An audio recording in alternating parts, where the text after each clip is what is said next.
কক্সবাজারের রামুর রাজারকুল বন বিভাগের বিরুদ্ধে কৃষি জমিতে বনায়নের নামে ভিলেজার কৃষকদের জমিচ্যুত করার অভিযোগ উঠেছে। মজিব বর্ষ বাগানগুলি হই না আর আর ধান চাষের জায়গার মাঝে সারারু দিয়ে ধান চাষের জায়গায় আর ফিরে ফেবেন আর আর বউ ফোয়াইন এখন আর আপনি গরিব আর কিছু নয়, অত্যন্ত গরিব মানুষ আর বনায়ন হিসাবে পরিবেশ রক্ষা করব লাই গাছ লাগাইলাম গাছ হর যে দিনতে পারেন বন বিভাগ বিট বিচারে বিট কর্মকর্তা বেশি বেলাইয়ে। এ ব্যাপারে ভুক্তভোগী কৃষকেরা কক্সবাজার জেলা প্রশাসক ও রামু উপজেলা প্রশাসন বরাবর লিখিত অভিযোগ দিয়েছেন। এদিকে দরিদ্র ক্ষতিগ্রস্ত কৃষকরা 17 আগস্ট বিকেলে ঘুনারপাড়া ইসলামিয়া সুনিয়া মাদ্রাসা হলরুমে একটি সংবাদ সম্মেলন করেছেন।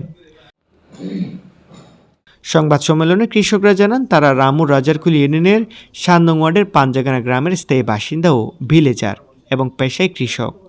দীর্ঘ 80 বছর যাবৎ তারা শতাধিক কৃষক পাঞ্জাগানার ডিএলতলি সহ বিভিন্ন ঘুনাই ধান চাষের উপযোগী ভূমিতে চাষাবাদের মাধ্যমে জীবন নির্বাহ করে আসছেন, যার ফলে এই এলাকার কৃষক এবং কৃষি শ্রমিক সহ হাজার হাজার মানুষের কর্মসংস্থান হয়েছিল।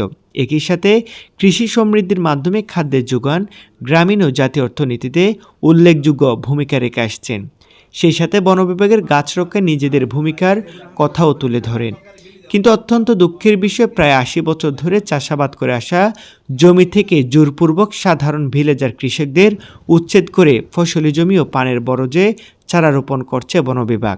এতে সহস্রাধিক খেটে খাওয়া কৃষক শ্রমিক কর্মহীন হয়ে পড়ে। অত্র এলাকার যারা ভুক্তভোগী কৃষক ছিল ওনাদের পক্ষ থেকে আজকে আমাদের এই সংবাদ সম্মেলন আমাদের জাতীয় অর্থনীতিতে যে আমাদের অর্থনৈতিক সংকট এবং খাদ্যের সংকট সেই বিষয় নিয়ে আমাদের এই এলাকাতে আমাদের পরিসংখ্যান অনুপাতে আমাদের প্রায় 120 জন ভিলেজার আছে।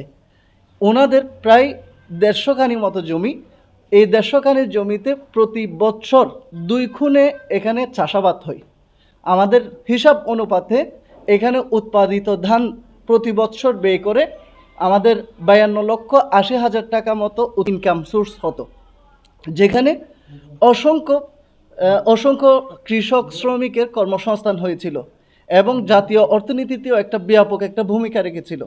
এখন আজকে গরিব শ্রমিক যারা এখানে একত্রিত হয়েছে আপনারা দেখেছেন, তারা এই যে 70-80 বছর যাবৎ যে চাষাবাদগুলো করে আসছে, যার কারণে তারা বাইরে কোনো নতুন জমি ক্রয় করবে, বাইরে চাষাবাদ করবে সেই রকম কোনো সোর্স তাদের মাঝে নাই। আজকে তাদের কাছ থেকে জমিগুলো কেড়ে নেওয়া হয়েছে, বিনিময়ে তারা এখন পথের মধ্যে বসে গেছে। কিন্তু আজকে দুঃখের বিষয়, যে সমস্ত জায়গাগুলো যে সমস্ত জমিগুলো চাষের উপযোগী ছিল, যেগুলো জাতীয় অর্থনীতিতে কৃষিতে সমৃদ্ধ করেছিল, এলাকার মধ্যে প্রায় কেটে খাওয়া 1000 থেকে 1500 মানুষের কর্মসংস্থান হয়েছিল। মানুষের এই যে কৃষিকাজের মধ্যে ব্যাপক একটা সমৃদ্ধ হওয়ার সময়ে এসে হঠাৎ করে রাজারকুল বন বিভাগের রেঞ্জ অফিসার এবং বিট অফিসার ওনারা উদ্দেশ্য প্রণোদিতভাবে ওনাদের কাছ থেকে জমিগুলো নিয়েছেন। আমরা অনুরোধ করব আজকের এই সংবাদ সম্মেলনের মাধ্যমে আমরা আমাদের যিনি এলাকার মেম্বার সাহেব আছেন উনিও এলাকার মানুষদেরকে যারা বর্তমান সিচুয়েশনে তারা উচ্ছৃঙ্খল কিছু কার্যক্রম করার জন্য পদক্ষেপ হাতে নিয়েছিল, কিন্তু আমাদের এলাকার মেম্বার উনি সবাইকে নিয়ে আজকে আমরা সংবাদ সম্মেলনের মাধ্যমে সুন্দর একটা পরিবেশে আইনি প্রক্রিয়ায় আমাদের এই সমস্যাটার সমাধান চাই। আমরা অতি সত্বর এই কৃষকদের কৃষি জমিগুলো ফেরত চাই। রাজারকুল 7 নং ওয়ার্ডের এমইউপি সদস্য শাহাবুদ্দিন জানান, বন বিভাগ বনায়নের নাম দিয়ে জোরপূর্বকভাবে দরিদ্র কৃষকদের চাষের জমিগুলো কেড়ে নিয়েছে।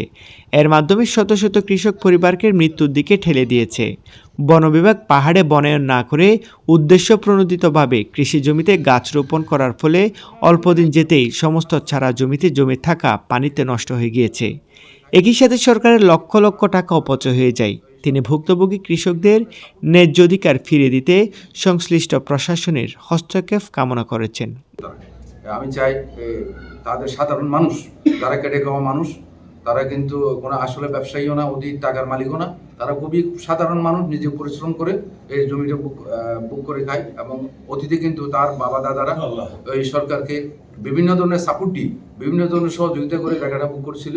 সেই সুবাদে তাদের নাতিপুতিরা পর্যন্ত এখনো বুক করতেছে। আমি আশা করি উক্ত জায়গাগুলি যেন ছেড়ে দেয়, সাধারণ মানুষ চাষাবাদ করে যেন দেশের অর্থনীতিতে উন্নয়ন করতে পারে। সাংবাদিক সম্মেলনে কানাডা জড়িত কণ্ঠে কৃষক শামসুল আলম, জহির আহমদ, খাজা মোহাম্মদ বাকিবিল্লাহ, মোহাম্মদ শফি, সেলিমউদ্দিন জানান, বিগত ৭০ থেকে ৮০ বছর যাবৎ তাদের পূর্বপুরুষের আমল থেকে কয়েকশো গরিব কৃষক পাহাড়ের ঘুনায় ধান চাষের উপযোগী নিচু সমতল ভূমিতে ধানের চাষাবাদ করে জীবন ধারণ করে আসছেন। এমত অবস্থায় হতদরিদ্র মানুষগুলোর বেঁচে থাকার একমাত্র অবলম্বন চাষের জমিগুলো কেড়ে নিয়ে শত শত কৃষক ও তাদের পরিবারকে দুঃসহ জীবনের দিকে ঠেলে দেওয়া হচ্ছে বলে জানান তারা। নিউজ ডেস্ক, রামু খবর 24। আমি চাই তাদের সাধারণ মানুষ যারা কেটে খাওয়া মানুষ তারা